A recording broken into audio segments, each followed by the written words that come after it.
Shelter insurance has covered a lot of miles and a lot of cars and drivers since 1946. We like knowing we have you covered, so you can just sit back and enjoy the ride. Shelter insurance. We're your shield. We're your shelter. Ask Agent Mark Manning about Shelter's auto insurance discounts.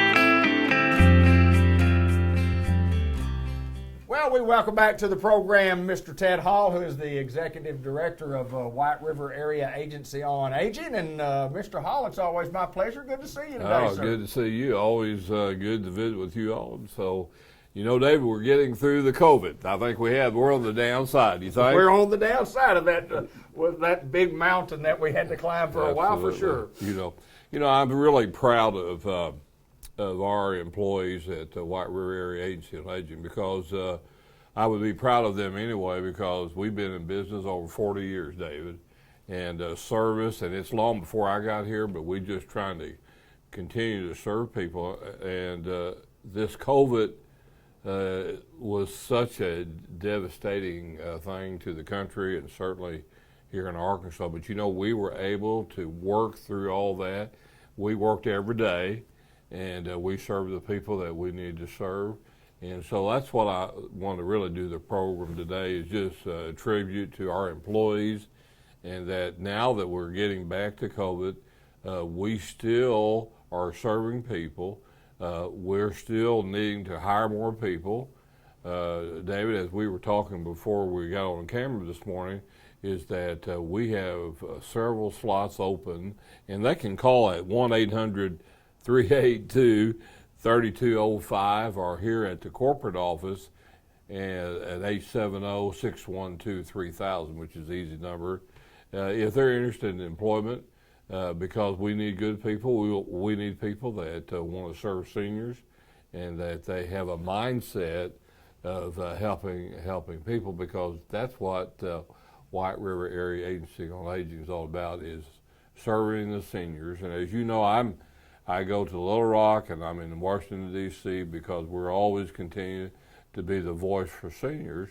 And our elected officials need that kind of information that we can provide because we're out there in the trenches every day. Well, you talk about being in the trenches and talking about your staff and these aides that have to go into the houses. And even during this time of COVID, our job didn't stop. We had to continue to serve. Absolutely. And, you know, one of the thing about the service, we even had the Department of Human Services, who we do not work for them, but we have a relation with them. And the governor wanted to make sure that all the seniors in Arkansas would be in touch, whether by Meals on Wheels, which we have, but he knew that not all seniors would be in touch with that. So he asked DHS to actually call the AAAs in Arkansas. There's 8 guys and gals that do what I do as far as directors. And so they asked us, how do you reach out to people? Because we don't serve every senior. Right. And so basically we kind of gave them a plan. We were on conference calls with them. And so we gave them some ideas how they might reach out. And it took them, they had to pull all their staff, and they started making calls to make sure that seniors were being contacted, because it was important that the most vulnerable people and people that have high needs make sure that they were visited throughout this pandemic. So that's on the downslide, and so we're ready to kind of ramp it back up.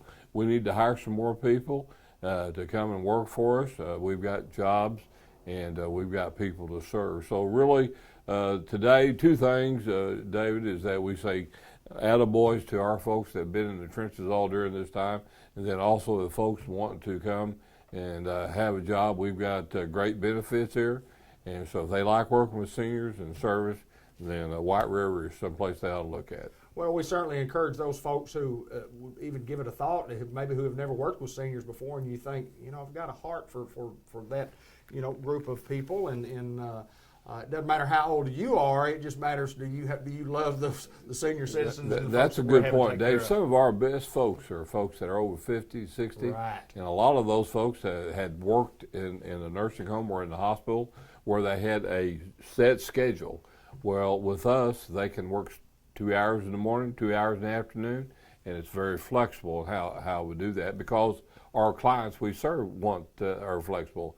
And so anyway, it's a great place. We've like I said, we've been in business a long time. We're going to continue to be in business, but we just need to make sure we get as many people we can out there to serving the people that need to be served. He's Mr. Ted Hall. We're at White River Area Agency on Aging. We have jobs available. He's giving you the numbers, and you can see the other numbers at the bottom of the screen. And we encourage you to give us a call if you're looking for some employment and want to work with some great people, starting at the top with the Executive Director, Mr. Ted Hall. Thank you, sir. Thanks, David.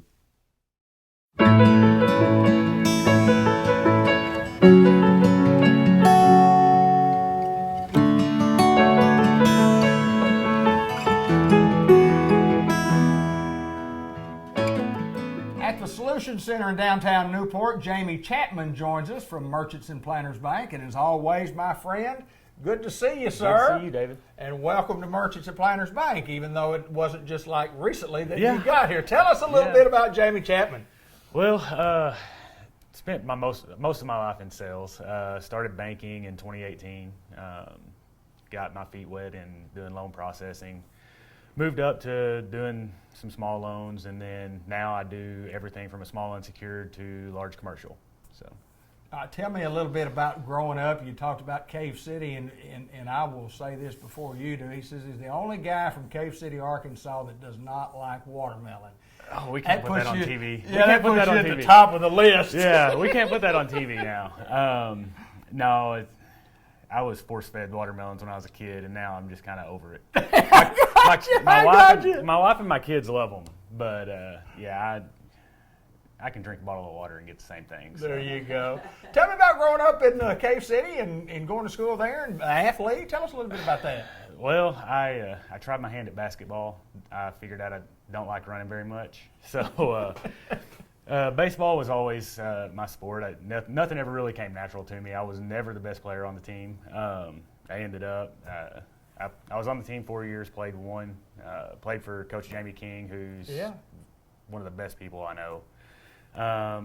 We had some good teams, but growing up in Cave City, it's not too far from growing up in Newport. My mom lived here when I was a kid, so I spent a lot of time here too. But just small town Arkansas. So. Well, you talk about getting into being in sales and getting into the banking industry. How did that happen, and then how did you get to Merchants and Planners Bank? Started out when my wife and I got married. I started with Verizon. Did cell phone sales for about 6 years. Okay. Really enjoyed it. Then decided I wanted to look at something different. So I started selling cars. I worked for Scott Wood. Yeah. And sold cars for a few years. Enjoyed that. Then when we had our first baby, I was sales life is stressful. It is that. So I decided I wanted to find something that was a more regular paycheck. So I got into banking with a bank in Batesville. Did that for a few months as a loan processor and a loan assistant, and then got the opportunity to come here to another bank in Newport. Did that for a couple years, and then perfect opportunity came about to come to Merchants and Planners, and so I took that and jumped on it. So. I know you got here in the fall, and during a pandemic year when banking had really, just like the whole world had really changed. Kind of go through that process of what it felt like to be a banker when people weren't coming in to ask for any money. Yeah, that's pretty stressful because even though I say I wanted to get kind of away from sales, my job is still results driven. Sure. So it's still very sales oriented. There's a lot more customer service aspect to it, which I enjoy. But Personally, the pandemic didn't really change much for us. We had started kind of our quarantine life a few months earlier. My wife and I, we've got 2 kids. My son was born in 2019. My daughter was born in 2016. My son was born October of 19 and had a heart condition, had open heart surgery at 5 days old. Oh, my goodness. We spent about a month at Children's and then came home and locked the doors. I mean, we sat at home pretty much for a year and a half. Is that right? So quite a bit longer than most people were quarantined. I mean, we would come in and out for work, but I mean, it was, 15 showers a day it felt like, and making sure that we weren't bringing anything into the house to get him sick. But he's doing great now. That's awesome. He's eating us out of house and home. That's awesome. That is So, awesome. But Tell me a little bit about what Jamie Chapman likes to do when he's not working. What do you do in your spare time? What do you like to do? well, the old answer to that would be play softball. Right. The old answer? The old answer, and old being the key word, because I've found out that I'm getting hurt a lot, and so I'm hanging the cleats up after this next Monday night. So now it's golf, camping. My wife and I just bought a camper and a boat, so we're about to become lake people, I guess. Oh, that's awesome. That is awesome. But we did our first test run Memorial Day weekend. We lucked out and got a campsite at Jacksonport, and it was awesome. My family loved it, and they do a great job over there at the park. So. Relaxation. Oh, isn't yeah. it? Yeah. Yeah. A lot of And we fun. were 30 minutes from home, so if anything was to go wrong, we could just run back to the house, but nothing went wrong. Kids loved it. Wife loved it. And so she liked it a lot better than camping in a tent, I'll tell you. I guarantee you. I guarantee you. And I did want to ask you this. The folks who are watching that maybe aren't familiar with Merchants and Planters Bank, kind of give us an idea of how you can help them out. What can you do for them, and why it's important for them to contact us here at Merchants and Planters Bank? So for me, I mean, I can help you out with anything from a small unsecured loan to a large commercial. If you want a camper, boat, need a new vehicle, we can help you out with that. We do ag lending. We've got one of the best mortgage officers in the world in Jerry Henderson. Absolutely. We love Jerry. My wife and I actually did our house before I was an employee at Merchants and Planters. We did our house through Jerry, and he's awesome.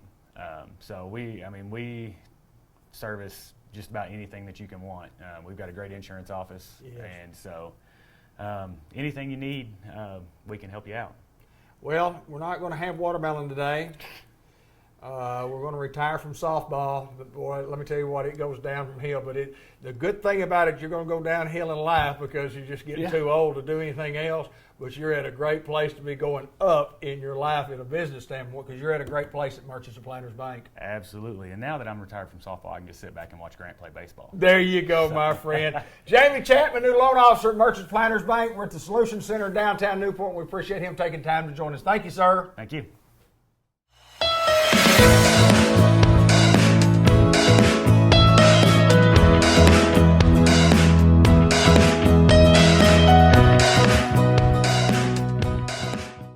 Well, it's the monthly report with John Chadwell from the Newport Economic Development Commission. And John, it's always my pleasure to get to see you, sir, right here on our fancy little computer screens like we always do. How's John Chadwell today?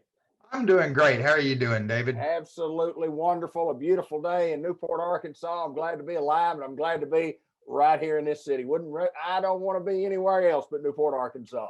Me neither. I love it here.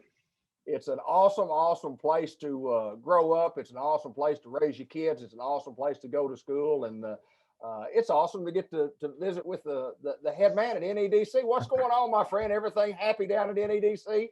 Everything's going well down here. We've got a lot of activity, a lot of good stuff going on. I talked to you, I think maybe a month ago, about the Arkansas Procurement Technical Assistance Center, or the Arkansas PTAC.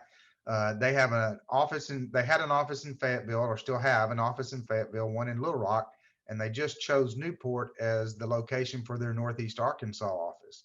So we provided at the NEDC office space for them, and they're here. What the PTAC does is it works with small businesses and helps them get qualified to do contract bids with local government, state government, and federal government. So they can, and then they'll help you look for bids. So if you're a furniture company and you sign up with them as a client, what they'll do is they'll scour the bids, see if there's any furniture bids, and then they'll send them your way and see if you want to bid. If you need help filling out the bid forms, they'll help you fill them out. They'll help you get all your numbers you need. They even help groups that are seeking grants. Sometimes you need those federal ID numbers to get a grant. They'll help you do that. They're having a workshop tomorrow, the 18th. Okay. Friday the 18th, upstairs at our building. That's tomorrow. And you've graciously agreed to get this up quicker than usual, just so that we can get that word out. Gotta go, brother. It's at 10 a.m. Upstairs at the NEDC office, and it's called "How to Do Business with the Government." And if you're a small business in a small town and you're looking to expand your customer base, the government is a great way. There's always federal government, local government projects, and Newport happens to be what's called a hub zone. And a hub zone is based on the last 30 years of business activity. And so, we've got some rough patches in the last 30 years that Newport went through, and it's called a historically underutilized business zone. So every business in Newport is in a hub zone, which makes it a little easier to get federal grants. So you need to come if you're interested, not grants, but federal projects, federal contracts. Okay. So if you're interested at all in doing business with the government and think that might be a benefit to your business, tomorrow, 10 o'clock, free workshop.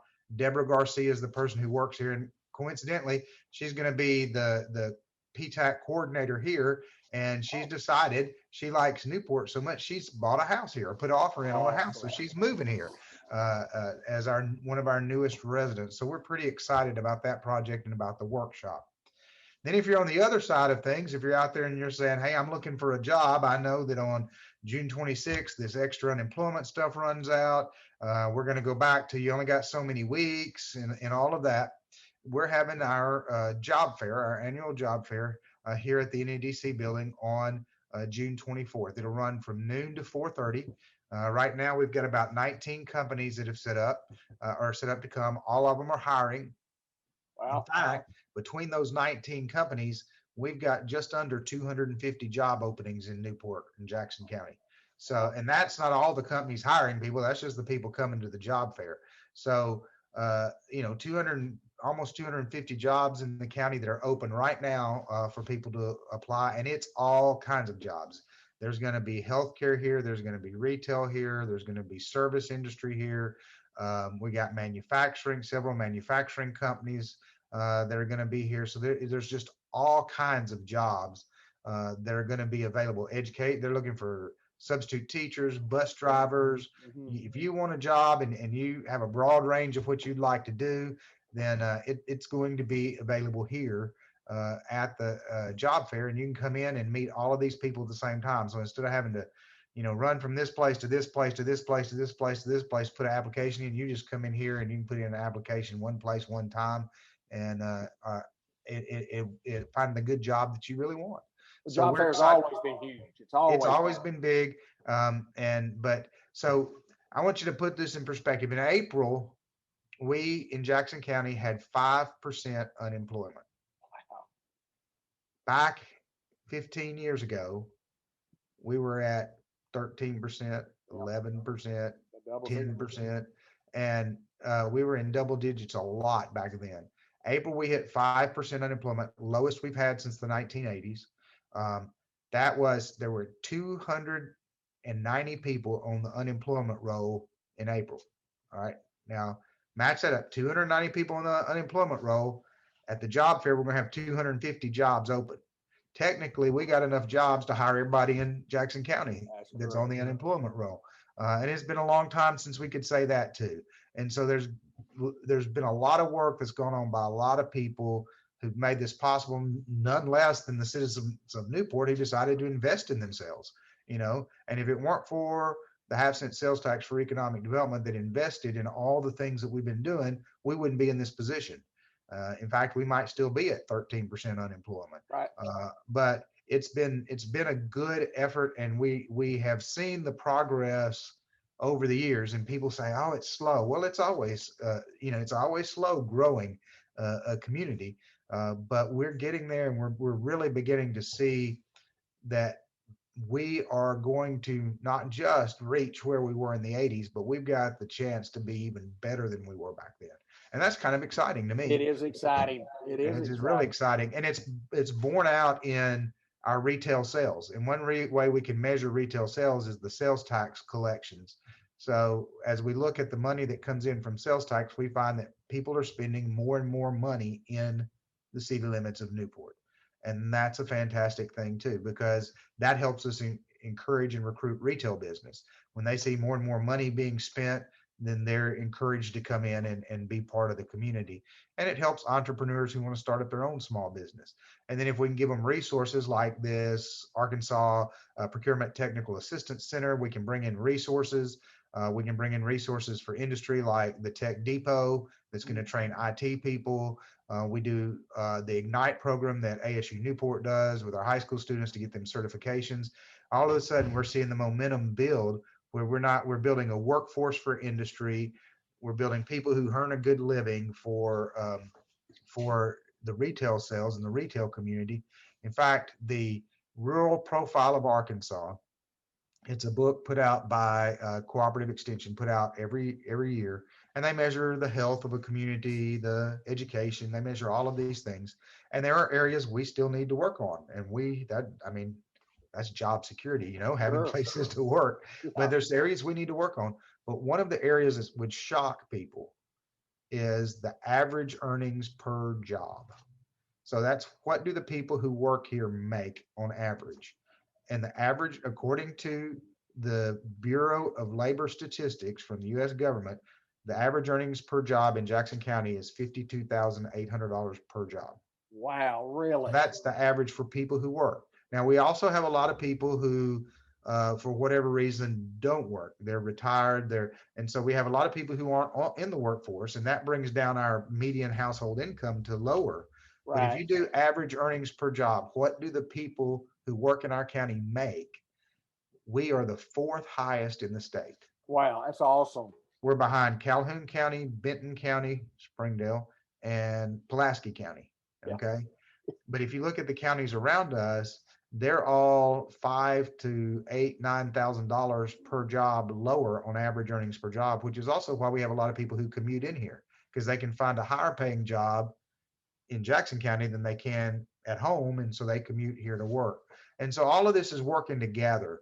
And what we're seeing now that is until the lumber prices and everything went up, as soon as housing was being built, it was being snapped up. It was just, just bam, bam, bam. And we think as the prices go down and construction starts again, we're going to continue to see, because if you're earning that extra money and all of a sudden you believe the school district's better, the community's got stuff to offer, you can see yourself living there, you're going to say, why am I driving 40 miles every day? I think I'll just move over there and live.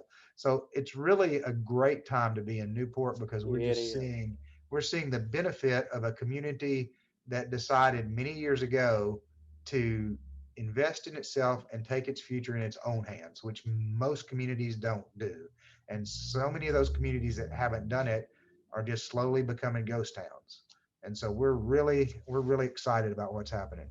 John, I'm 65 years old, and I can't remember a time in my adult life that I've been more excited about what we're doing right here in Newport, Arkansas, and what the Newport Economic Development Commission is doing, and all those folks that we always talk about who work together within county and city government to make this thing work, and the jobs and the people themselves who have invested in their community, and that's what we do.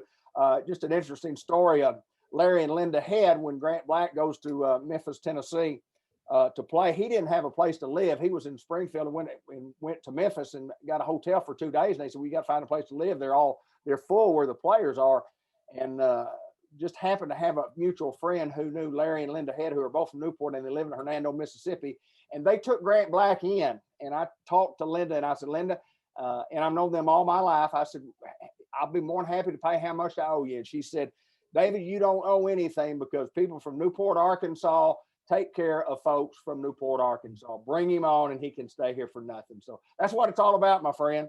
It is. I was talking to a gentleman at the state level day before yesterday, and he said, "You do not know how lucky you are in Newport that all of the leadership works together." Absolutely. It's not like that in many, many, many towns, and the community no. doesn't pull together, and the leadership doesn't work together. But in Newport, y'all all work together for the common good, and he said it makes a huge difference. And he's right, it does.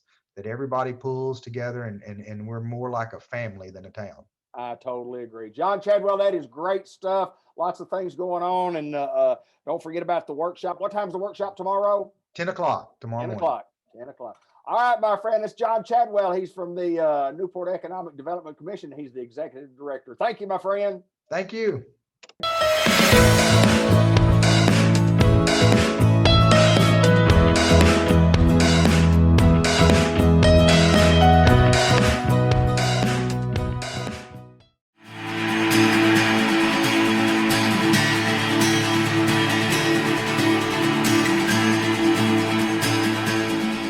This is Dr. Gavin McDowell at Customized Vision Care in the Village Mall in Newport, Arkansas. I am not. I'm David Black. But don't y'all like his new glasses? Tell us about your new glasses. These aren't new glasses. I know, but they look good on you, though. I have to ask you that. Thank you. I've been asking you that for 6 months now. I like those glasses. That's the first time you though. asked me on camera. On the air, I know, but I like those. And how would Did you not des- like them the last 5 or 6 times you asked if they I've were good? always liked them, but I've never got a chance to talk about it on the air and Okay. how distinguished you look. Anyway, but these glasses just bring it out, and I'm sure that it took a lot of thought process for you to bring that out for yourself, huh? Yes. Is this going anywhere? No. I was in the office just this past week and went through a series of tests to check my vision in my one eye. And Well, we checked them both, but I mean, you're not wrong. that's exactly. But people might want to know really what. I mean, some of those tests, like the barn. Let's talk about the barn. When you go in, The you sit down and you barn. look at the barn, and they give a little flash, and then kind of the barn goes away, and it comes in. Tell us what all that does, and what all that tests. So basically, front to back. Okay. So what you're referring to is it's a combination machine. It is a auto refractor. Basically, measures realistically just axial length, meaning how far the front surface of the cornea is, the front surface of the retina. So how long your eye or how deep your eye is, and it does it in several different planes, and so it lets us. It kind of gives me a ballpark of where we need to start back there as far as what your prescription is. Okay. And admittedly, it's kind of a cheater thing for me. It makes my job a little bit easier. I don't rely on it, but it's very accurate, more accurate than it has in some of the machines I've used in the past has been. And that's an old machine. Anyway, does that and also measures what's called your corneal topography. And your keratometry. Now, what that is yeah, I know. Mm-hmm. Easy for you to say. Yeah, Gesundheit. So, I hadn't heard that either. Gesundheit. So, topography is basically it gives me a topographical map of your cornea. Okay. Because as much as we'd love it to be thinking how perfect we are, I mean, at least some of us. The cornea is not a perfectly smooth surface. It's got ridges and lumps or whatever, and this thing maps out where those lumps are, and it helps me identify where areas of astigmatism may be that may not be detected on some of the other tests that we do, and it helps me to measure progress of people who may have a corneal dystrophy or degeneration or some other things wrong with their cornea and stuff like that. The keratometry basically just gives me curvature, how much curve is to that cornea itself. That helps me mostly with fitting contacts, because a contact lens has to be cupped in a particular way so it won't just fall off the cornea or won't suck to the cornea where you can't get it off again. Right. So that's what that does. What else do we do in there? We poke in the eye. We give a little poke on the eye that helps us measure pressure. Yeah, tell me about that, because inside that's the a eye. real easy deal to do. And Used to, we had to put a little numbing drop in your eye, and there's several different ways to measure pressure. But the machine we have right now, just a little tickle. You don't even have to numb the eye up. You barely even notice. Remember when you used to go get your guys checked and they'd have a little machine and be like, all right, don't move. yes, I hated it. And you go like this. And to this day, I haven't had, it's what it's called a non-contact tonometer. But anyway, I have not had one of those in this office in over 16 years. Really? And don't be wrong, it was okay. It was non-invasive, but I still to this day have patients in the room and I'm about to look in their eye or whatever, like, that's not that ear puff thing, is it?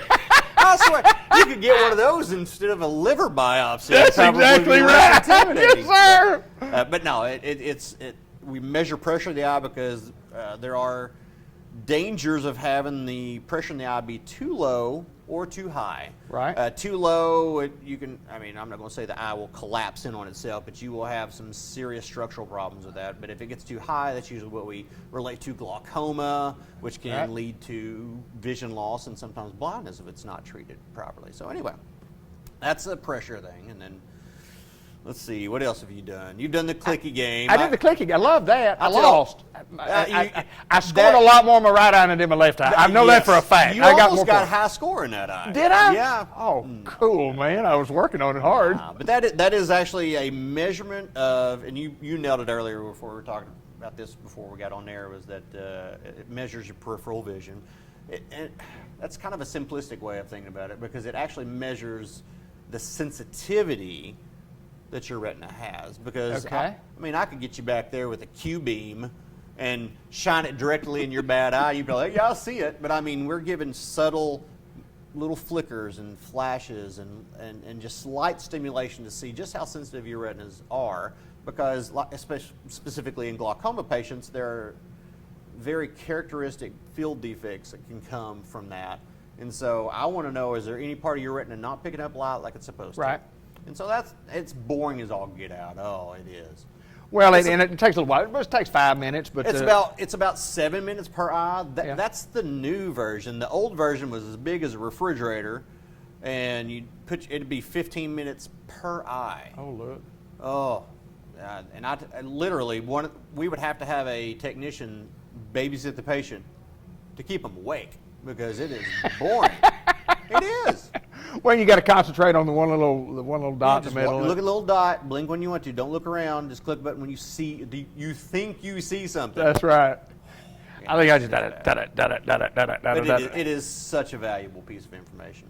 Well, those things are along in the process before we get back to that gives you the information gives you a great starting point to where you need to be for us when we get back there in the room when we start rolling because part of my job is getting you to see well, but I want to know not only is your eye seeing well, but is it functioning well? Right. Because you can have glaucoma, you can have pretty advanced glaucoma, and see straight ahead in front of you with no problems whatsoever, and not know that you're not seeing anything out here. Right. Your vision may not be affected whatsoever with some ocular conditions, and some of these things that we do to test will let us know to make sure, you're seeing the way you're supposed to be seen, or are you just happen to be seen in spite of the train wreck that's going on inside your eyes? Well, we talk about it a lot here on this show about coming in and getting an examination, not so much to check the vision of the eye, but to check the health of the eye. Yeah, don't get me wrong. I would love for everybody to walk in this door to be cash pay patients and want to buy every pair of glasses I have. I would love that. Right. But that is not what the purpose. That is not why I'm hassling y'all to get back in here whenever I tell you need to come back in a year or every 6 months if you're diabetic or whatever, or even more often if you've got some ocular conditions that need to be watched more closely. I want to make sure the engine's running right. Right. You drive it how you want to drive it. If that makes sense. Glaucoma, you mentioned that. I have glaucoma in my left eye. Kind of explain what glaucoma is. People hear that all the time, and it's not. It's sometimes can be a difficult situation, but it's a very, it's a controllable situation. You need to get it in hand. Majority of cases, right, are controllable. Right. Majority of cases are treatable and have no issues, but you got to catch it early. There are some, I'm not going to call them rare, but very less than common types of glaucoma, kind of like what happened with you. Just bang, it's over almost overnight, and then you're scrapping, you're doing everything you can to get that pressure under control. And most conventional treatment for glaucoma is typically just eye drops. There are some laser procedures that will do some of the same things that the drops do for a few years, but that's the traditional way of doing it. In your case, a little bit more extensive, creating little drainage shunts and. Got it. Yeah, got me one. Oh man! And once you get to that point, it's like, oh, we're not trying to make you see 20/20. We're just trying to make sure that eye is not just an ornament. Well, that's what that guy told me. Yeah. What Dr. Stank told me. He said, if this thing doesn't work, it looks like a glass eye for you. And boy, it's amazing how my old brain went, boy, I think it's a lot better than what I anticipated. But anyway, it's a good process. We invite you here to Customized Vision Care in the Village Mall, Newport. And tell me about the next place. When's this going to air? Probably in the next day or two. All right. Well. When's the move day? Tell us the move day. I don't know. Come on, you're building a building. We should be filming our next month's segment in the new office. Oh, should be awesome. So I would.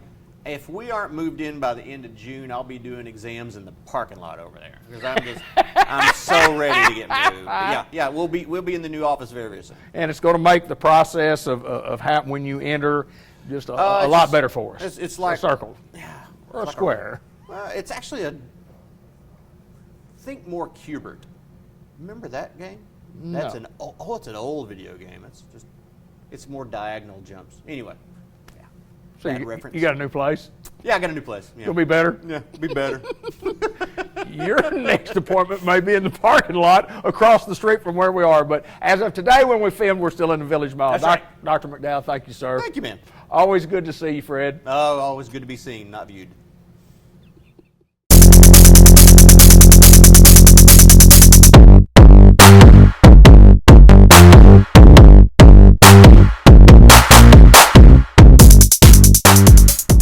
McCarthy joins us once again, been on our program on a couple of occasions and visiting with her. We're going to talk a little bit about mental health today from Unity Health Newport. And welcome back to the program, Melanie. Hi, thanks for having me. Tell me a little bit, let's go back, tell me a little bit about you, tell me a little bit about how you got here and how long you've been here, and then tell us a little bit about Compass and Clearview and what some of the things we're going to talk about today. Okay, so my name is Melanie McCarty. I'm an LCSW. Been doing this for a few years now. Not really a Newport girl, but not that far away, only about 20 minutes out. So yeah, I think I've been back with Unity this time just a little over 2 years. So I'm the program director for our Compass and our Clearview units. Compass is an adult psychiatric unit and Clearview is a geriatric psychiatric unit. Compass typically works people 18 and older who are dealing with some form of mental health crisis, and Clearview is more geared towards your dementia patients going through some sort of behavioral crisis. Well, May is a special month when you talk about mental health, and we want to get in to talk about some of those issues that, and maybe some of the stigmas that people have about mental health, because when you just say the word mental health, and then there's a whole array of things that people could think, and it is a wide scope, and we do want to kind of clarify a few things. So I'm excited to do this. Breaking the stigmas surrounding mental health is something I'm very passionate about. I think that it's important for us to first remember what a stigma is, and that's just a negative perception that we assign to a certain thing or person or idea. So often with mental health, what we see is this over-dramatized Hollywood version of diagnosis that are nowhere close to what people are actually dealing with in real life. Currently in Arkansas, about 20% of our population is dealing with some form of mental illness or substance use disorder. And those are pre-COVID numbers. COVID actually drove those numbers up when people couldn't get to their providers, were isolated in their house, couldn't get to their AA/NA meetings, the things that they were using to help them cope with what they were going through. So when we see those numbers, we're likely to see a drastic increase. So interesting for you to say include from a drug standpoint, an alcoholism standpoint, and mental illness for sure. Talk a little bit about that.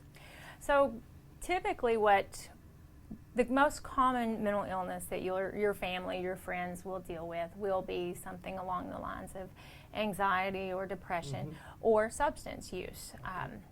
for so long we've siloed those two things out, but really they go hand in hand. Often with substance use, what you have is someone who has experienced a significant trauma, they're self-medicating.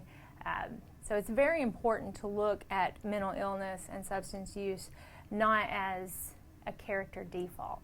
This is Certainly. It's a health problem just as much as heart disease, arthritis, diabetes, and we need to care for it in the same way. How do we do that here at at Unity Health Newport? And kind of tell us how that works and how people, not as far as the treatment goes, but just tell me a little bit about the process. Okay, so obviously if you're having an emergency, we want you to call 911 or go to the emergency room.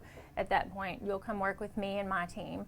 Okay. And what we would do is we'll give you individual sessions. You would meet with a psychiatrist, people who are specialized in mental illness.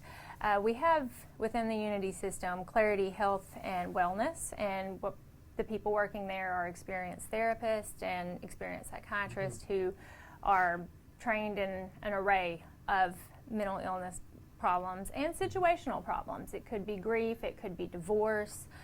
Those things also, if they go untreated, can become a larger problem.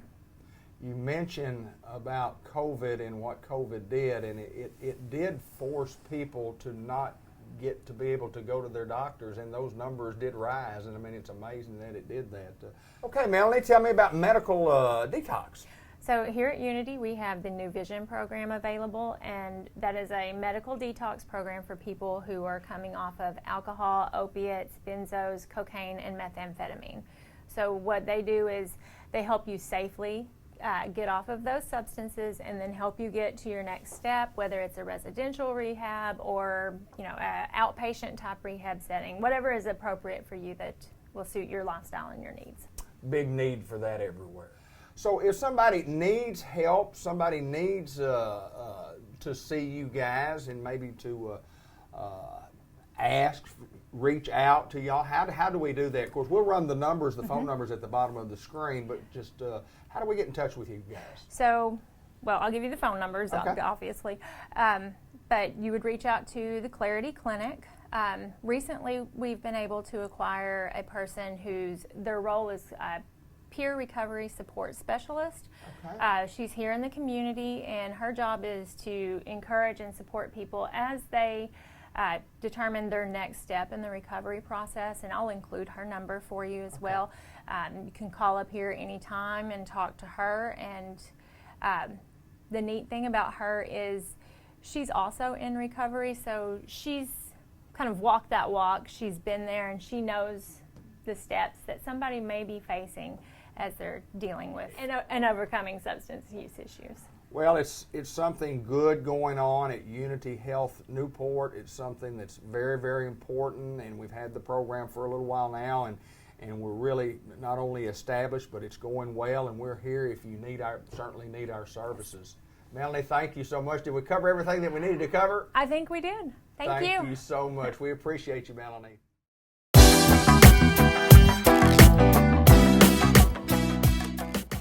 Hello everybody, and welcome to the June edition of the Farmers Supply Association Agriculture Report. I'm Randy Klepetchka, agronomist with Farmers Supply Association. Well, we're in a really busy time of the year. Everything is overlapping, things going on in every crop. So I just wanted to take some time this month to kind of update everyone on where we're at. I'll talk about most of our major crops and kind of where we're at, and things we need to be considering this time of year as we go forward into June and on into early July. We'll start out with wheat, and not, again, as I always say, not a lot of wheat in this area, but wheat harvest has begun. We had all that wet weather. It was hard to harvest. The grains wouldn't dry out, but finally we got to the point last weekend. We're taping on the 16th of June. We finally got to the point over the past weekend where we got some wheat dry enough to harvest. So harvest has been going on. And surprisingly, some of the yields have been really good. Now, it's not overall, but I've talked to a couple of guys who have harvested some wheat in the 80s, and that's really, really exceptional wheat. It's not everywhere. That's on well-drained ground, on guys that use some pretty high management practices in their wheat production. So cutting some really good wheat. Now we'll have some fields that don't drain well and that kind of thing that'll do good to cut half of that. But I am very pleased with some of those, again, high management yields, high management fields on this good ground cutting really well. Next, we'll move to corn. Where we're at with corn. Corn, we're nearing tasseling in a lot of cases, so we're getting close to that reproductive stage, and where the corn will be tasseling, and then we'll start silking and making that ear, and those grains start filling out. So that's kind of where we're at with corn. Several things to consider at corn. One is nitrogen management. And as you can guess, with all the wet weather we've had with our corn, nitrogen applications use has not been as efficient maybe as we'd like, because we've been having to throw some of that corn on wet ground staying wet. Sometimes you got water standing in fields, so it's not the most efficient way to use nitrogen in our corn. So we've got some issues there, so we've got to think about that. I think the big thing is, most people have got to the point where they do the pre-tassel application of nitrogen. So, we're used to doing that, but I think it may be more important this year than ever, since maybe we haven't been as efficient as we would like to be earlier. And, we call it a pre-tassel application, but it doesn't have to be quite that tightly timed. I mean, you've got a window to do this, and, depending on when you got your big shot of nitrogen out there, you may still have a pretty good supply of nitrogen in the plant at pre-tassel. Maybe you could wait a little bit. It just depends on your situation. But the bottom line is research has shown that we can make significant yield increases with nitrogen in corn all the way up to the R2 stages, which is the stage when the little grains look like blisters on the ear. So we can put out nitrogen all the way to that point and still get significant returns from it. So it's not absolutely essential you get it pre-tassel, especially if you're still carrying over some of that early nitrogen. So, we've got some time to play with on that, but I definitely think we'll need, certainly people will need an extra shot of nitrogen, or will want to, just because of the uncertainty of the efficiency. Irrigation is going to have to get going real quickly here. The plant's probably got a shallow root system, so we're going to need nitrogen pretty quickly, especially, or irrigation pretty quickly, especially as we get into that reproductive stage. Fungicides, most people apply fungicides to their corn nowadays just as a protective manner and just as an automatic deal, to protect their crop. They've got a big investment in it, and they want to get some yield increase or protect the yield they've got. Usually we want to make that application during the silking stage. Don't want to do anything before tasseling generally. After brown silk, a week or two after brown silk, you're getting a little bit late. So let's try to get that out during the silking stage if you're going to make a fungicide application, and make that timely and useful. Next to soybeans. Big story, last thing I've been looking at here lately has been making decisions on replants for farmers. We had all that rain after several plantings, and so we've got a thin stand of beans in places. Trying to make decisions on replants. Kind of my rule of thumb, when I'd like to see at least 75 or 80,000 plants out there per acre, and you want them pretty consistently, and that's the thing we normally don't see. We see holes here and holes there, and not a consistent stand. But if we've got 70 to 80,000 plants and they're pretty consistent, this late in the season, I'd probably just stay with that. Now, if you've got holes out there, that's a different story. You may want to plant holes. There's some people that just will go out and plant the holes. They're fine with that. And some people, they don't want to do that. They want to replant the whole field. So that's kind of your personal preference. If I've got a big plant part of the field that's looking good on June 15th, I'm going to save it and maybe just replant the holes. So, and how do we figure this this plant population? There's really a couple of ways of doing it. If you've got broadcast beans or drill beans, we use a hula hoop, and people sometimes ask me what I'm carrying a hula hoop out in the soybean field for. That's how we can determine plant populations on those narrow row spacings or those broadcast situations. You can go to the internet and Google hula hoop method for soybean plant population. It can tell you how many plants you want to get inside a hula hoop, depending on what the diameter of it is. And that'll help you determine, how many plants you've got per acre. I've got one that's a 32-inch diameter, so every plant I find in there is the equivalent of 7,500 plants per acre. So you can use that. If you're on row beans, like 30-inch rows, then you need to measure out 17 feet 5 inches of row length and count the plants and multiply that times 1,000. And that'll tell you how many plants per acre you got. On these late plantings, stay with the Group 4 maturity soybeans. I think that's still where the yield's at. We want a little shorter season when we get late as well, but we used to always want to go to 5s at that point. Let's stay with the group 4s. Let's put an inoculant seed treatment on the plant, on the seed, excuse me. Research has really shown on June plantings about a 6 bushel increase, and on July plantings about 11 bushel increase. So we want to get that inoculant out there as a seed treatment on these beans for these later plantings. One thing I'm looking at right now is post-emerge weed control. We've had all this wet weather. A lot of the weeds have gotten away, and we're trying to make applications this week of herbicides for our weeds in our soybeans. We got a lot of big weeds. We got a lot of big pig weeds. I've got one field of big smartweed, which I never dealt with this many smartweed in a soybean field. But what we're going to probably have to look at is make that application and be looking to see what kind of control you got, and we're probably going to have to make some sequential applications to finish these weeds off. So that's soybeans. Next we'll move out to rice, and I'm in a rice field right now just south of Swifton. This field's looking really good. This is the full page 7321. It's looking very good. It's very clean, and all we've had out here weed control wise is a shot of Command and then a shot of Prowl and Facet.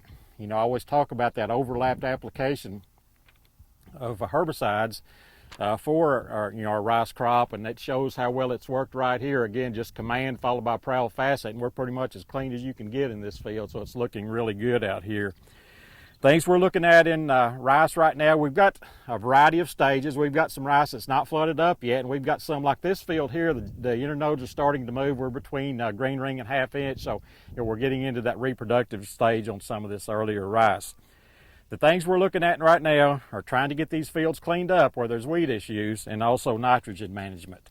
As far as cleaning up, of course, our first priority is usually going to be barnyard grass, and hopefully, like this field, we've overlapped residuals and we've got a clean field as far as barnyard. But if you've got barnyard escapes and they're starting to get big, it's a crapshoot on what's going to work and what's not.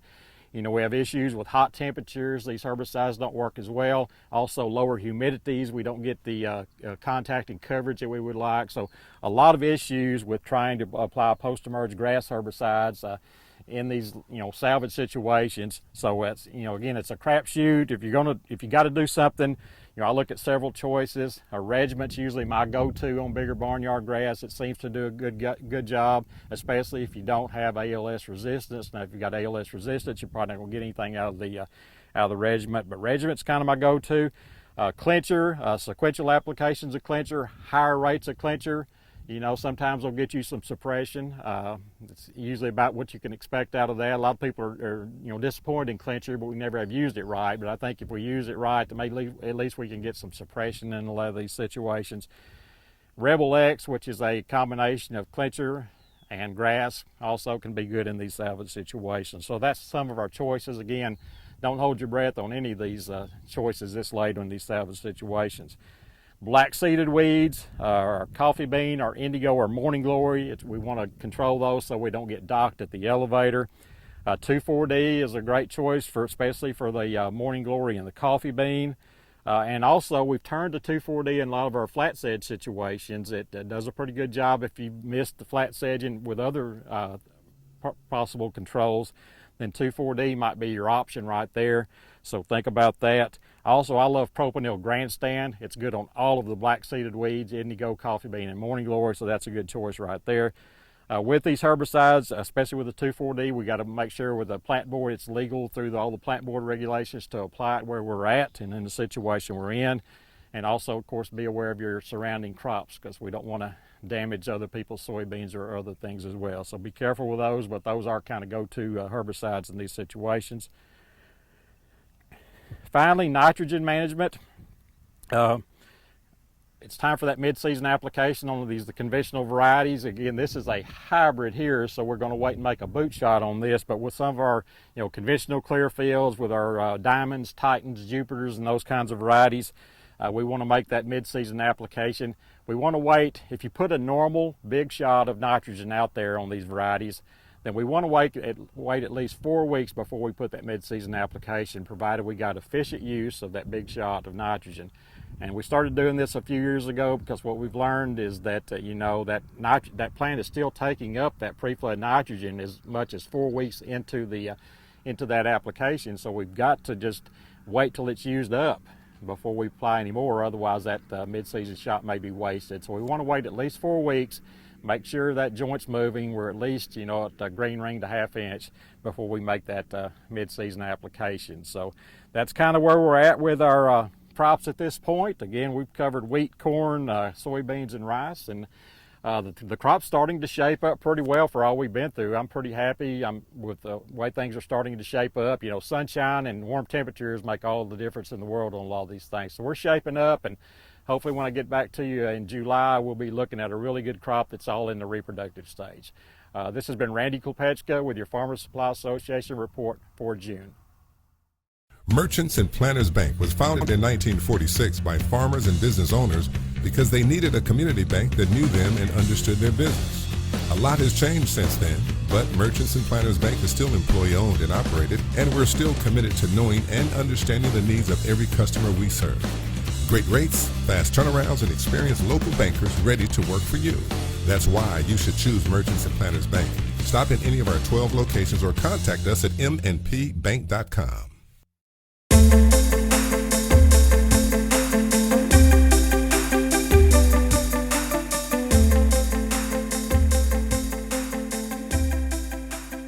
St. Michael's Place, North Pecan Street in Newport. This is Jay Cox right over here. He's a familiar face.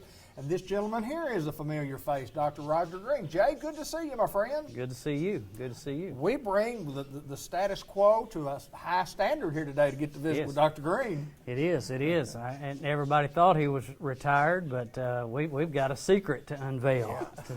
Let's talk a little bit about the secret before I talk with Doc. All right. Well, one of the good things about St. Michael's Place and what's going on now is that we are allowing visitors back in. It's been a while since you've been in the building. Yes. And so just having you in the building is a step in the right direction. We've been talking for months because of the COVID and the pandemic has hit that we've not been able to allow visitors in, and now under certain regulations we can allow visitors in. So family members are coming in to see their loved ones, which has really boosted the morale of not only staff but residents, and so things are going really well here at St. Michael's Place, and so we just want to let Newport know that everything's going well here, and we're just growing and moving forward, and we're just glad to have family members and citizens are coming. Family is coming in, but also friends.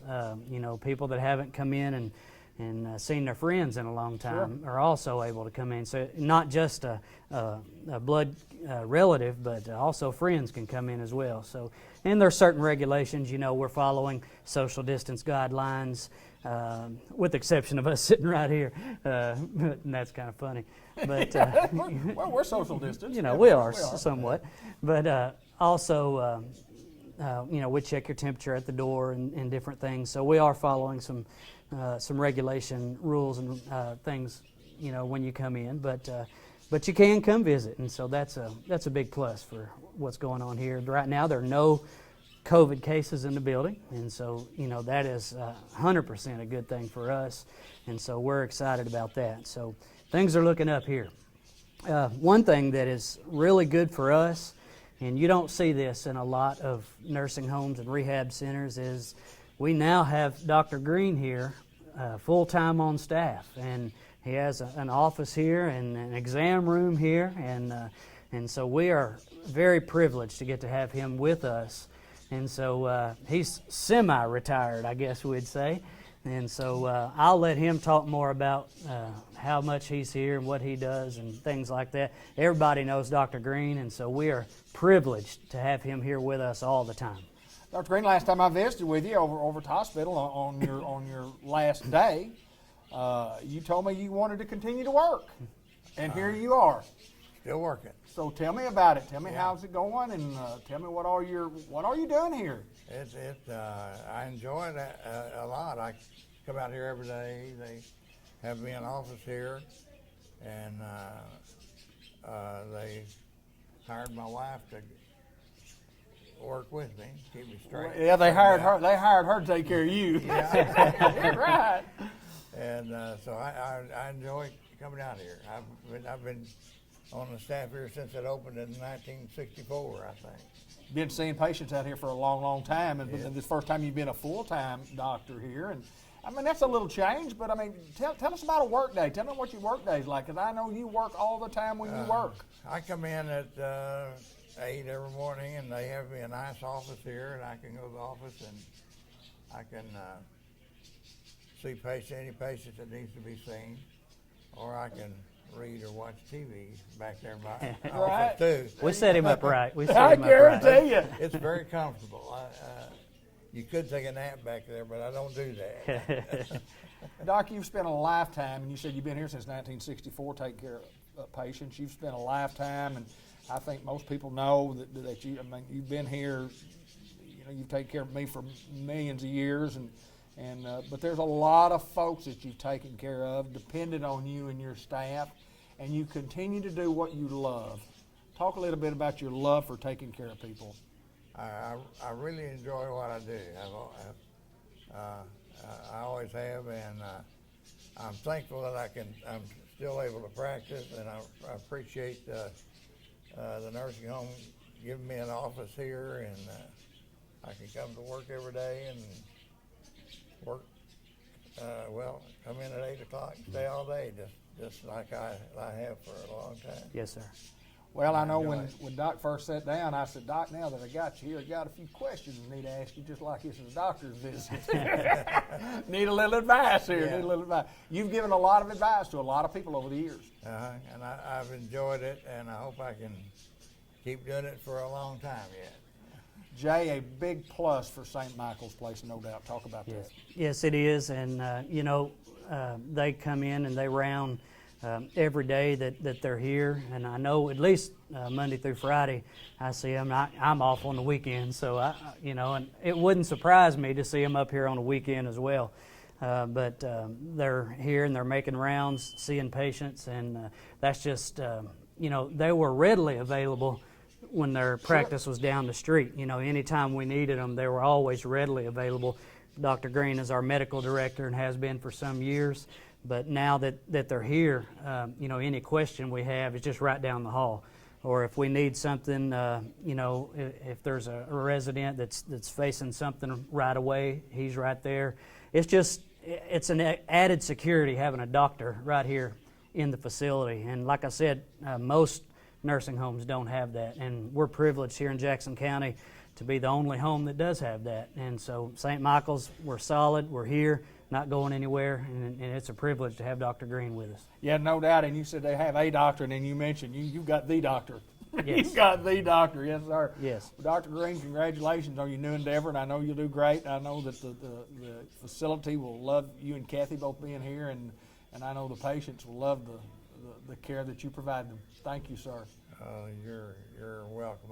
It's my privilege. I enjoy coming out here every day. And we're glad you're here. St. Michael's Place with a new addition, and it's the Greens. It's Dr. Green and Kathy Green, and again, he takes care of the patients. Kathy takes care of him, so everything's going to be good. Thank you, my friend. Thank you, Jay Cox. Top of the line care. We're glad they're here. Thank you. Absolutely. St. Michael's Place in Newport.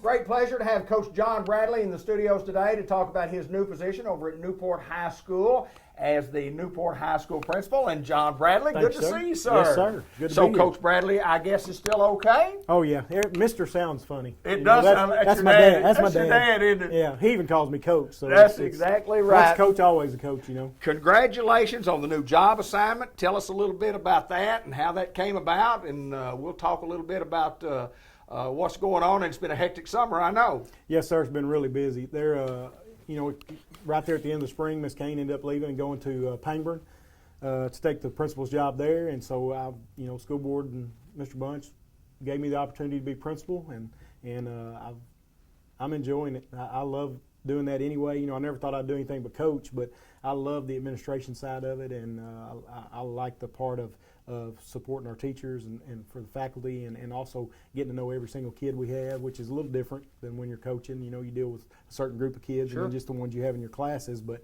I know every kid on campus, so it's it's really good right now, and I'm enjoying it. It's a lot of work. I'm finding out there's even as assistant principal for the last 3 years, there's still a lot of things that wasn't under what my job title was for. So it's an adjustment, but I'm enjoying it. Talk about being back in Newport, Arkansas. Well, one of the reasons that I came back here originally, I graduated in 1991, left, went to UCA, played, and got out of there and coached in a couple of different schools, was at Bologna for several years, and then went to Cave City to start football there. And of course, I was head coach and ran a whole program. And, when I got the opportunity to come back here, it wasn't as head coach, but it didn't matter at that point. One of my goals was to always come back here and try to give the kids here the same opportunities that I got and from the people that were my mentors and coaches that I had when I was in school. And that's one of the things that I really looked at. All the whole senior high coaching staff, Coach Black, Coach Lewis, Coach Mathis, Coach Keedy, I kept in touch with those guys, Sure. and they were just great role models for me. Other than my dad, probably those men were the biggest influences in my life, and I knew I wanted to coach from a very young age. And so coming back to Newport to try to give that kind of role model to the kids here and for them to see what I wanted, what I showed my kids at Bologna and what I showed the kids at Cave City of being a family man and a good Christian man and try to be a good role model, and them to see it's okay to have your kids around and love on your kids and how you treat your wife and things like that. So it was big for me to come back and it's not even really like everybody says I wanted to give back. It's not really like that. It's just I was afforded so much when I was here. This is home. It's where I want to be, and I want Newport to be successful. I want the kids here to be successful. So it was a natural thing for me to come back. Tell us a little bit about the administrative team that we put together in the high school office. Coach Benny Reynolds came in last year as Dean of Students, did an excellent job, and with me moving to principal, now Coach Brandon Gates has moved into the assistant principal's role and won't be coaching basketball this year. We hate to lose him there, but he's going to be a huge asset for our administrative staff at the high school. Is well respected, great man of character, got a wonderful work ethic, and so we feel like we work really well together and try to have a strong vision for the school going forward. Well, you look at a time when last year was such a difficult time because of the pandemic, and we're about to get around that. How have things changed this year going in?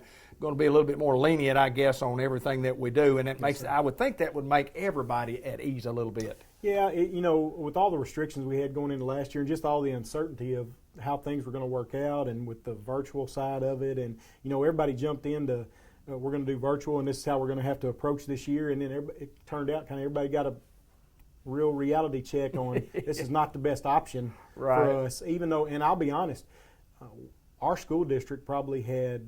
And we've had a lot of schools that have contacted us and said, man, I don't know how y'all did what you did this year, because we approached it different than everybody else with our kids logging into every class period and doing attendance that way. A lot of schools, they kind of treated it almost like AMI work from the year before, where they just assigned work and they didn't see their kids every day and they didn't have to log in. They just got their work done, and people had trouble getting kids to do work. And we had the same issues, but we were seeing our kids all the time, and so we had a little more success. But, virtual is a good option. But it takes a special kind of person at this age for it to be the best option.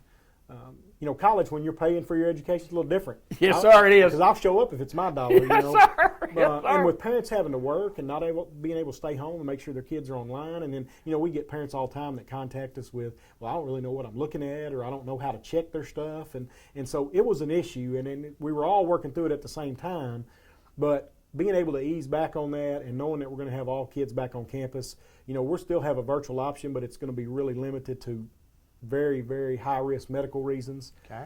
And so it will still be out there, but it won't be near the issue that we had this year as far as keeping everybody connected. And we did a lot of things with giving our kids mobile hotspots and things that some other school districts just weren't able to do. And so we, like I said, we had more success with it than most. But we're glad we're going to have our kids back on campus. Well, you mentioned there, we talk about the administrative staff. From a certified standpoint, where do we stand on teacher hires, and are we close to being full staffed? Yes, sir. We're actually pretty well done. Okay. We've got one position that we're still filling. We actually thought we had it filled, but we're looking for that. It's a special ed position, which those are hard to come by. They are. And we know that, but we've got some good candidates right now. We've made some contacts, so we think we may have that position filled. Other than that, our staff, we're fully staffed right now. So And we've had some hires. We've had some people that either left through retirement, or we had a couple that left for to go closer to home, which that's that always happens. And I did the same thing. So, we know that is always going to be an issue for us, but we think we filled it with great people, and we're looking forward to the new staff that's coming in. Well, I have to ask you this, and the fun side of things, where you come into being the principal here, and you're the boss, and you have a staff under you in which your wife works. That changes a lot from when you're home, because you're not the boss at home. So how's that going to work out for you is what I want to know. I'm not sure she thinks I'm the boss anyway. I'll tell you what, I'll go with the answer that Mr. Bunch gives all the time to us. We don't have a boss. We all work together. There you go. And we do. We all work together. I understand that as far as the high school running, when it comes down to the decision, that comes back on me, and that's fine. But I looked at a deal the other day, and it said the role of a true leader is not to have the best ideas all the time. You just have to make sure everybody's ideas are heard, right? And that you come up with the best one. And so we truly do look at it as a team effort. I don't really look at it as anybody's boss, but and that's the part of the relationship side of it that I really like. I care about our teachers as much as I care about our kids, and we want them to be successful too. So, and I think when you have relationships like that with your coworkers and because we're basically family, we're there all the time. We see each other more than we probably see a lot of your family. So, it's important that they understand that you care about them like that too. And so, you're able to do a lot of different things and approach a lot of different situations. Sometimes even if they're uncomfortable. In a totally different way when you have good relationships with people. I want to ask this before we go, because I think it's very important, and you talk about having to take Lexi to orientation tomorrow. How important was it for you and Mrs. Bradley to bring the kids here to go to school? It was. It's one of the things we look at. Of course, my wife went to Cabot High School, right? And we always compare with each other over. She talks about mascots all the time, and anyway.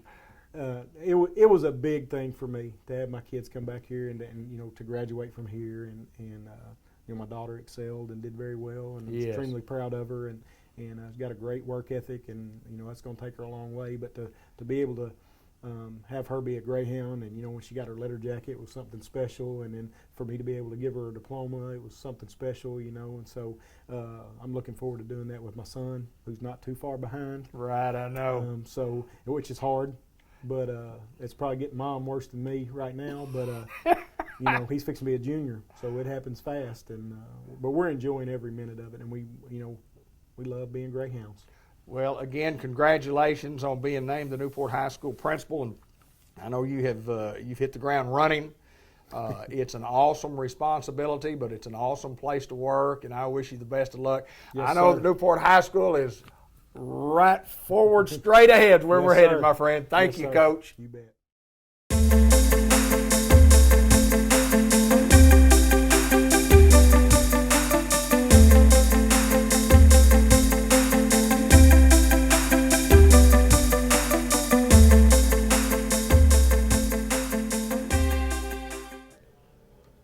St. Michael's Place, Pecan Street in Newport, and it's always a pleasure to get out and meet the new folks, the newbies, as they say. And Kaylin Hutchison joins us. And first of all, welcome to St. Michael's Place. Thank you. Tell us a little bit about you. Tell us a little bit about where you're from, growing right up here in the good city of Newport. Tell us a little bit about you, Kaylin. Well, as you mentioned, I grew up in Newport. I was born and raised actually in Newport. I graduated Newport High School in 2013 and then took on going to college I went to ASU Newport for 2 years, so some people will know me from there. And then I went over to A-State and completed out my bachelor's and master's degree in social work. And so then I took on a job working at White River for a little while, and then I came to Newport and worked at Unity over at Clearview. I want to talk a little bit about social work, and of course you've been on the job for 3 whole days. When we filmed, this is the 4th day coming in, so it's all kind of new to you. But kind of talk about maybe coming from Unity and working in that department and what you do, and kind of tell me, first of all, tell me a little bit about what your job description is here and what they have plans for you to do. Okay. So I'm doing social work. I'll be their new social worker, and I will also be helping with admissions.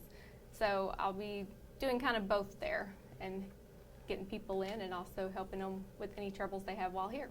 I understand the admissions part, but in social work, and you're talking about your education is there. What all does that entail? And when you're at St. Michael's Place, where does the social work part come in, and what all do you do? So social work here would be, if families come in and they have troubles, it's a hard process putting your family in to a nursing home. Sure. So I'd be there to kind of help comfort them in that process, and also kind of help them through the process of getting them here. And then once they're here, of course, it's a new place, new environment. It's not home.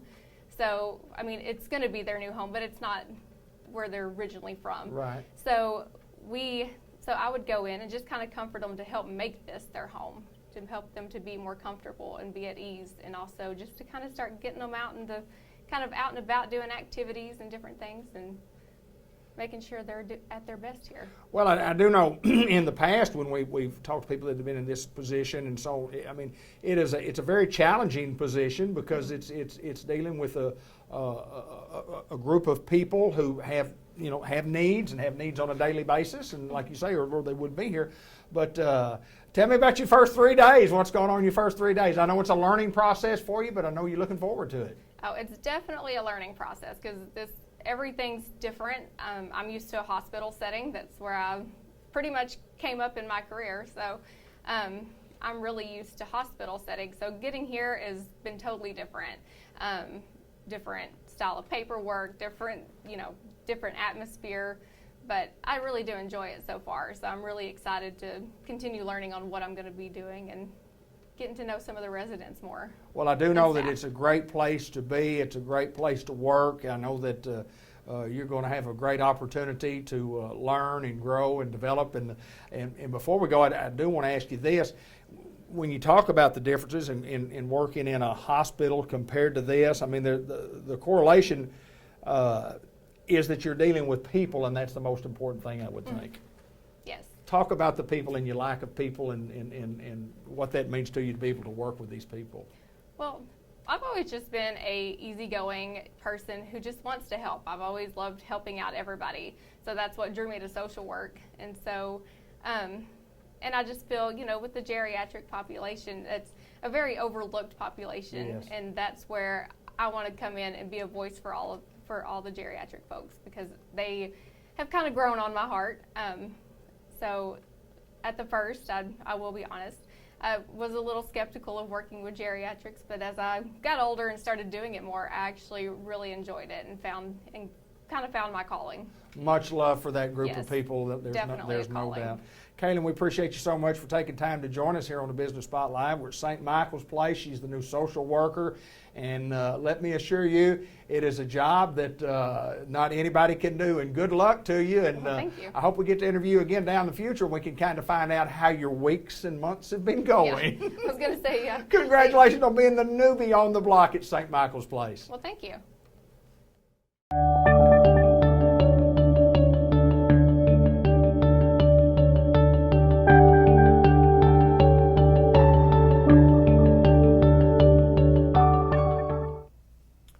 We're in Batesville filming today at White River Health System, and we get to visit with Ashton Rogers on my far left and Christy Clark in the middle, and we're going to find out a little bit about these ladies and what they do at White River Health System. And we'll just start with you, Ashton. My name's Ashton Rogers. I am an RN at our WRMC campus. I've been there about 9 years, and currently I am over nursing recruitment, and I'm the patient experience coordinator.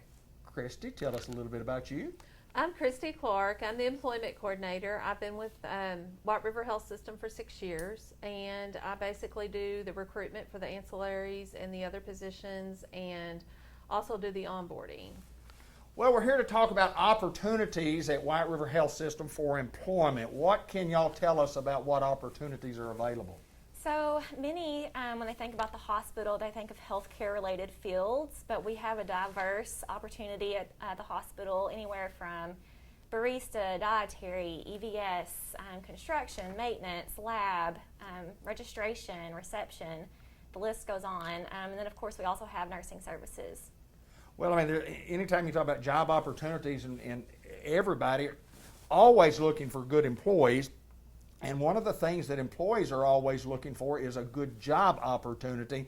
And one of the things that they look at, we start talking about benefits of the job. So who can tell us about the benefits of the jobs of working at WRMC, White River Health System? That would be me. We have quite a bit of benefits with White River Health System to help meet the diverse needs of our employees. We have health insurance, dental, we have off-the-job accident, cancer, we have survival flight, all types of insurance-wise, and then we have the 401k for your retirement benefits, and we also have local discounts to some of the local companies here in Batesville and surrounding areas.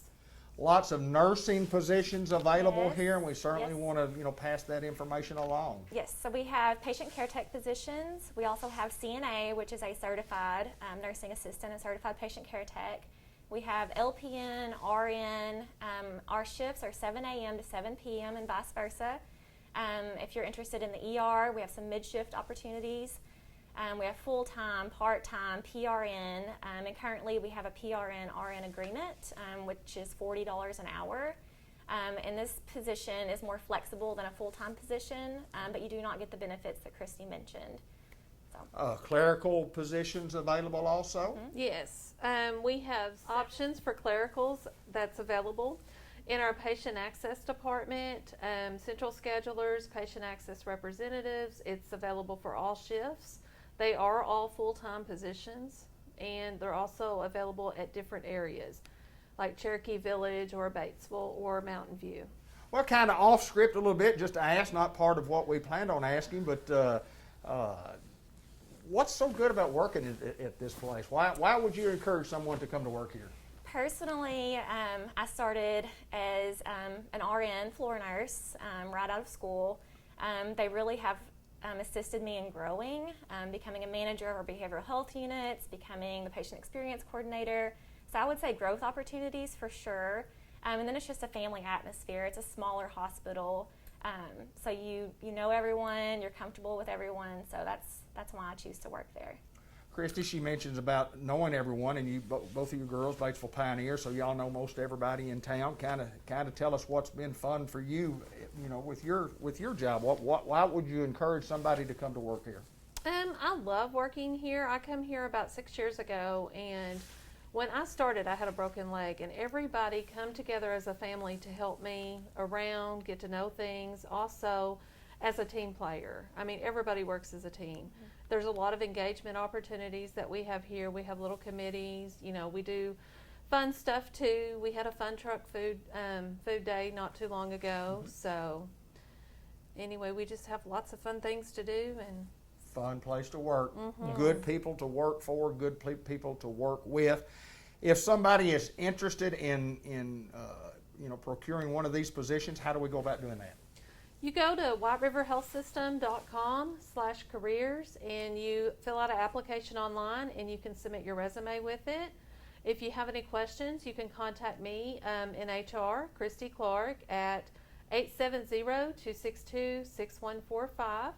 If you have nursing specific questions, you can contact me, Ashton Rogers, at 870-262-1226, or you can email me at arogers@wrmc.com. Ladies, it's always my pleasure to come to White River Health Systems and find out what is going on. It's good, but we have job opportunities available, and you have all the information that you need to get in touch with us. Thank you. Thank you.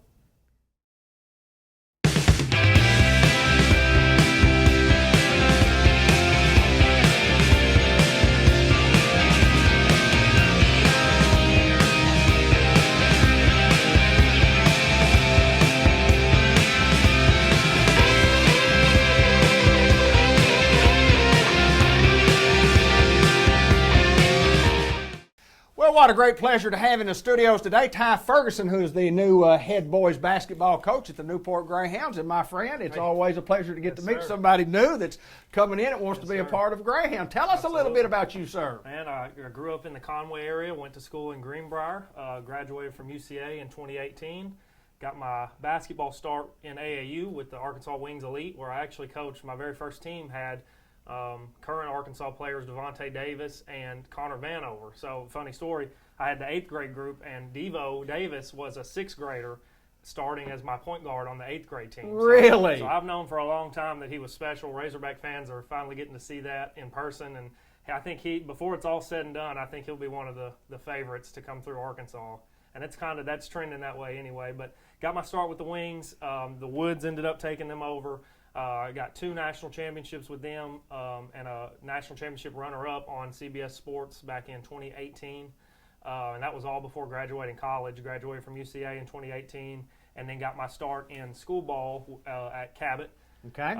Worked there for a year, then got hired as the junior high coach, assistant basketball coach at Jacksonville, where I linked up with Devo Davis once again and got us a state championship. Wow. And so, yeah, got me a ring at the house. And so that gave me the opportunity to be looked at for some head coaching spots, where I was at Bradford last year, and we had a really good season, and, blessed to be here at Newport. Why coaching? Tell me about along the way. Where along the way did you decide, well, I want to be a basketball coach? Man, I'm not really sure. I know how I got into it. My little brother watched me play throughout high school, and he was a baseball first guy, but he was kind of like, this basketball stuff looks fun. I want to try it out. And so my actual first year coaching, I did fundraisers and stuff through my uncle's painting company to pay for my little brother's team to go to AAU tournaments. So really he kind of is what led me that direction, and so I got going through that, and we had a really successful year that got me recognized. Those guys and their work they put in got me recognized for the Wings, and then it just all went uphill from there. So there hadn't been a downhill drop yet, so I'm just riding this train. What attracted you to Newport, Arkansas, and the Newport Greyhounds? Talk a little bit about that. It just seemed like a great opportunity, great community, great athletes. I'm familiar with this area by living in Bradford for the last year. A coaching mindset admin with a bunch of former coaches up there just seemed really welcoming. I came into the interview just real relaxed and like something, I'm a Christian man, and something just told me, like, don't even worry about it. Like, just go interview, sell yourself, and God's got the rest. So I went and interviewed, and I knew that this was a place that I wanted to work, but when I left, I wasn't stressed about it. It wasn't like checking my phone every 10 minutes to see if they've called or anything. And then eventually it got worked out to where they called and they offered me the job, and it was a no-brainer. I accepted it right then and there. So I'm just excited to be here and ready to get started. Let me ask this: how do you mix the AAU circuit with your high school team? How does that work? How do you normally do that? I think by being with the Woods, there's name recognition to that right off the bat. Like even today. Coach has been taking me around kind of meeting people, and I met some kids, and the first thing they see is, oh, Woods Elite. And so you kind of get a little respect before they even meet you, like, okay, this guy's with the Woods Elite. He has to know what he's talking about in the basketball community. And so it's really easy to merge those two. I think you sell yourself as, first of all, I love the kids and I'm here for you guys. Then you got to, through your work ethic and your knowledge of the game, you got to show them this dude actually knows what he's talking about. And then once you get the kids on your side, it's easy from there. Well, I do know this. It took us 40 years to get our last district championship. Okay. 40 years, but we've been close a lot of years. Hey. But we've got kids coming. We've got good basketball players coming. Yes, sir. It ought to be exciting, my friend. I can't wait to get started, man. Ty, good to meet you. Yes, sir. Yes, Ty Ferguson, he's the new head boys basketball coach for the Newport Greyhounds. Thank you, my friend. Go Hounds. Go Hounds.